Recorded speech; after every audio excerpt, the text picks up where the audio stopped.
일본의 수출 규제와 관련해 미국에서 전방위 외교를 벌인 김현종 청와대 국가안보실 2차장이 귀국길에 올랐습니다.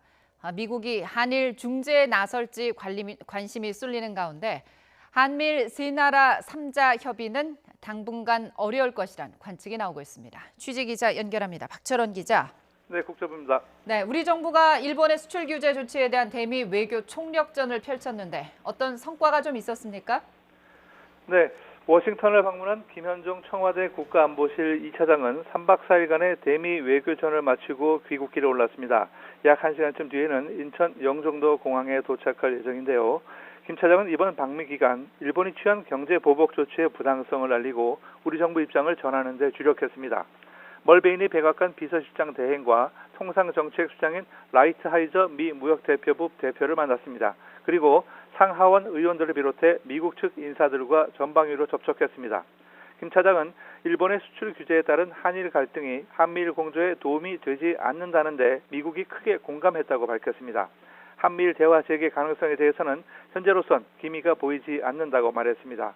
미 국무부 동아태 차관보가 21일까지 아시아를 방문하는 기간에 추진된 3자 고위급 협의가 무산될 가능성을 시사한 건데요. 직접 들어보시겠습니다. 우리는 대화하고 이것을 합리적인 선에서 아주 창의적인 솔루션을 찾아서 이 문제를 해결할 의사가 있는데 일본이 준비가 안 된 것 같습니다. 김 차장과 함께 미국을 방문한 윤강현 외교부 조정관도 미국 측이 우리의 문제의식에 대해 공감하고 있다고 말했습니다.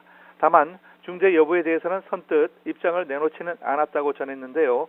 이에 앞서 미 국무부는 한국과 일본이 미국의 중요한 동맹이라며 한미일 삼각 공조를 강조했습니다. 모건 오테이거스 국무부 대변인은 3자와 양자 관계를 강화하기 위해 할 수 있는 모든 일을 공개적으로 혹은 마쿠에서 할 것이라고 밝혔습니다. 그동안 견지해온 원론적인 수준보다 더 적극적으로 나설 수 있다는 뜻으로도 읽혔습니다만 아직은 섣부른 개입을 꺼리는 모습입니다. 네, 이번 사태 조기 수습이 쉽지 않을 것으로 보이는데요. 세계무역기구 WTO에서도 관련 논의를 할 방침이라고요. 네, 그렇습니다.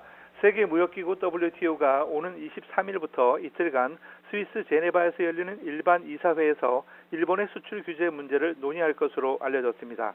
일본 언론 보도인데요. 한국의 요청에 따라 의제로 다뤄진다고 전했습니다.